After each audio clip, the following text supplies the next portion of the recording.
All right. Another theorem for you. Uh, if you have an inscribed angle,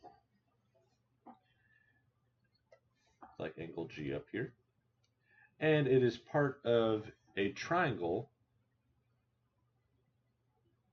whose one of the sides goes through the center, so it's a diameter, it's always going to be a right triangle.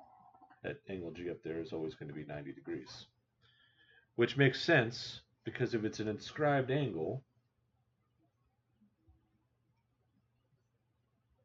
the inscribed angle is always half of the arc. Well, if it's making a semicircle by going through the diameter, then we have 180 on one side, half of 180 is always 90.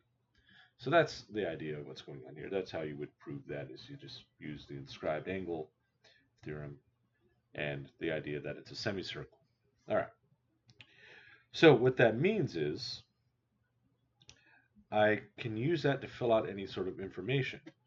Like in example 4, we're trying to find a measure of angle F. Notice I got a triangle here, and the big thing is I notice that one of these sides here goes through the diameter, which means I know that the other piece has to be the right angle. Well, the interior sum of a triangle is 180 degrees, and 90 of it are at vertex G. Well, that must mean the 4x plus 2 and the 9x minus 3 from angle F and angle H have to also add up to be 90. So 13x minus 1 equals 90. 13x equals 91. X equals, my bet is it's going to be like a 7. Yeah.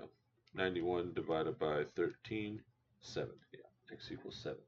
But I don't want x, I want measure of angle F, so all I have to do is plug that into its expression, and I get 28 plus 2, or 30 degrees. So that's the measure of angle F.